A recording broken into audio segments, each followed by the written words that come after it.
Today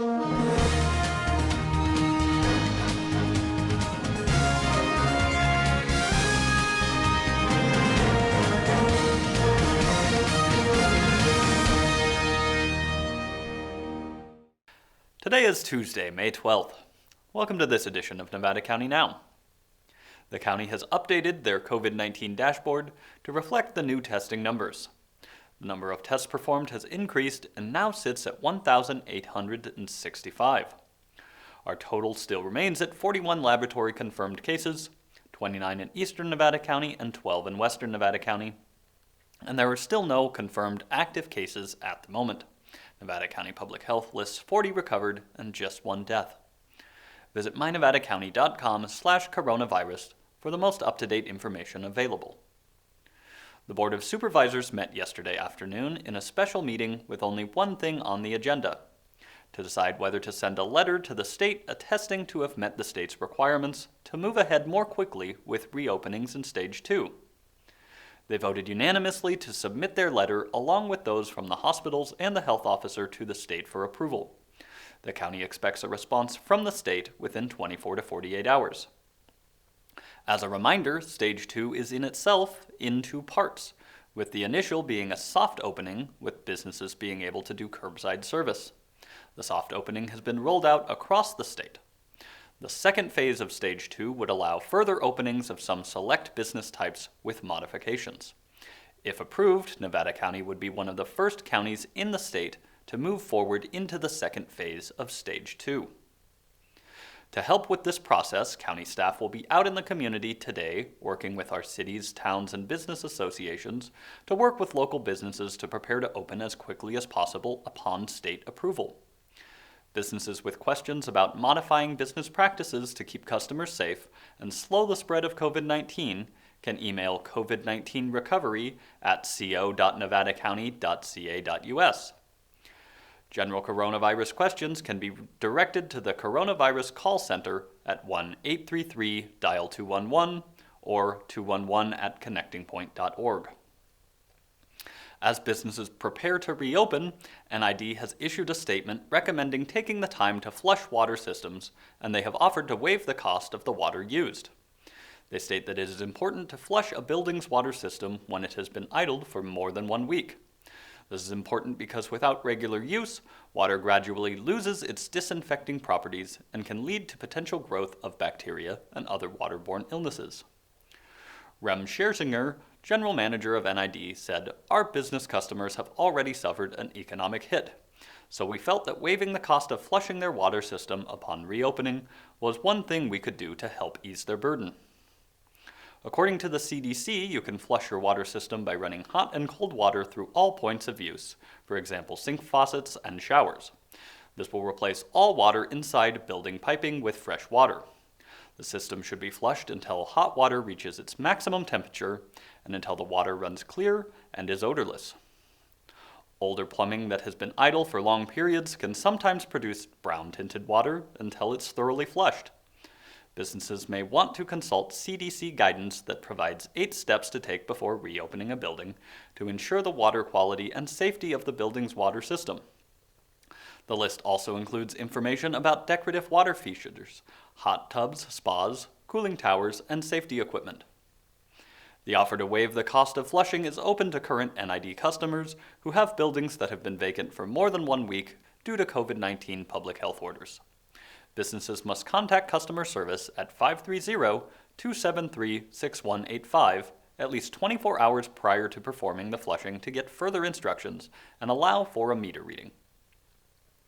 According to a press release sent to the union, the venue has changed for this year's annual Friendship Club graduation and scholarship dinner. This event is to honor 9 girls graduating from the Friendship Club in high school. The celebration will be today, May 12th, from 6 to 7 p.m., broadcast on KNCO Radio. The 1-hour radio program replaces the Friendship Club's Grad Night Dinner, a fundraiser for the organization. During the program, KNCO radio host Tom Fitzsimmons and Friendship Club Executive Director Jennifer Singer will discuss the accomplishments of these soon-to-be grads and hear them share their experiences. Cheryl Rubin, Development and Communications Director, said in an email, "The Friendship Club even has the dinner and dessert menu lined up from business sponsors Friar Tuck's, Nevada City Winery, Culture Shock Yogurt, and a bouquet of flowers from Foothill Flowers. We're inviting the community to tune in to the radio program, order dinner, grab dessert, and be a part of the celebration. The country is starting to move towards reopening, and while it may be a while before things completely return to normal, one small piece of normal is sports, which are beginning to return. Last weekend, the UFC held its first event in several weeks, and many other leagues and organizations are beginning to talk about how and when to start or restart their seasons. One such sport is IndyCar, which was set to start its season in mid-March with the Firestone Grand Prix of St. Petersburg. But that race, along with several others, have been postponed or canceled. Last Thursday, IndyCar announced it plans to start the season June 6th at Texas Motor Speedway. For those who may not know, we have a local connection to the sport. Alexander Rossi, a Nevada County native, has proven himself to be among the elite drivers in the series. The 28-year-old has 28 top 5 finishes, claimed 6 poles, and won 7 races, including the 2016 Indianapolis 500.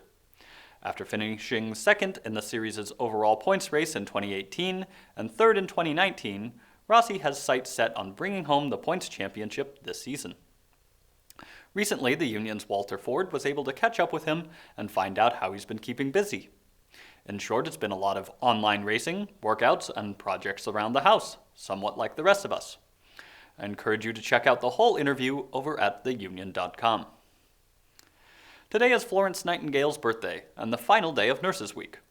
With that in mind, let's continue my interview with Kelly Bollet, Interim Chief Nurse at Sierra Nevada Memorial Hospital, where we discuss her advice to future nurses and how the public can support our nurses now. Do you have any funny or interesting stories that you could share with us about some of your patient interactions? I mean, keep it PG, you know. Yeah, and HIPAA based. Yeah, well, that too. Not so much that come to mind. It's really the heartfelt stories that Yeah. that come to mind. The thank yous, the you saved our life, or the beginning of life, the babies that come into the world, and the end of life, and that's a magical time too, and that we're able to help families through probably one of the toughest times in their lives when they lose a loved one. Yeah, I'm sure that's got to be extremely difficult, but yet at the same time very rewarding as well.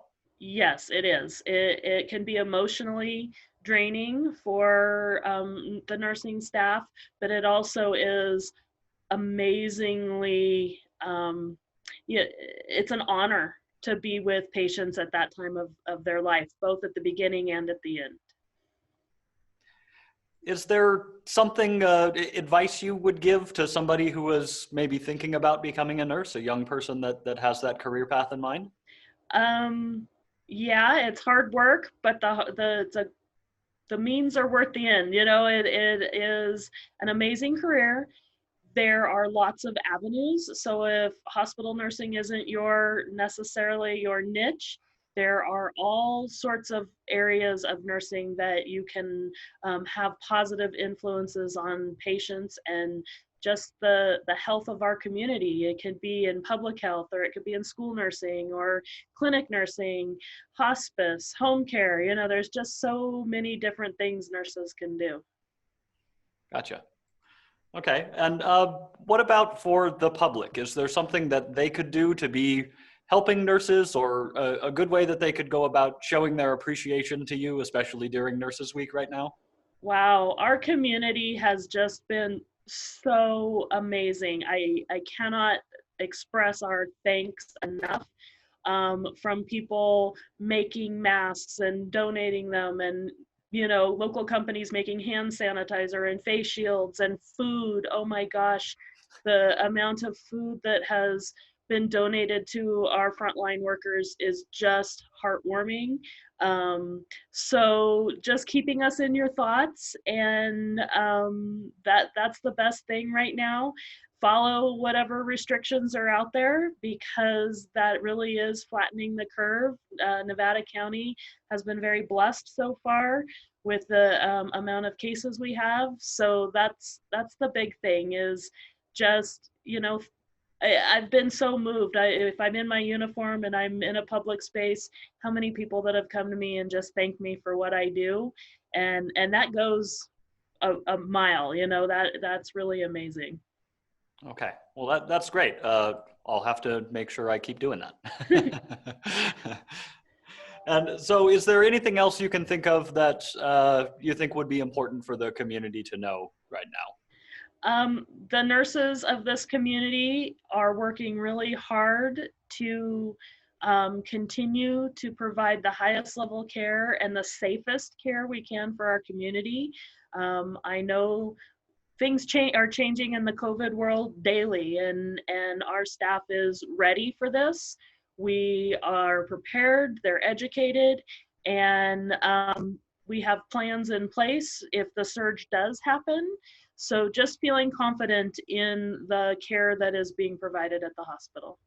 Gotcha. Okay, great. Well, thank you for taking the time to talk with me today. Thank you. Thanks again, Kelly. And again, a big thank you to all the nurses out there for all you do for us. We'll leave you today with a look at our Narrow Gauge Railroad Museum. Like many other things at the moment, it's been shut down for several weeks. We look forward to when we can get back out in our community and take advantage of all the educational opportunities that are available to us in our great county, of which this museum is one. Remember, stay safe, take care of each other, and we'll see you tomorrow.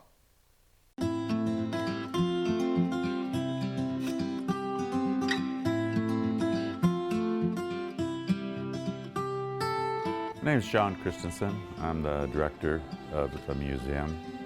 This is the Nevada County Narrow Gauge Railroad Museum. We're part of the Nevada County Historical Society. We're one of their 3 museums. Our museum or group was established on August 25th, 1983.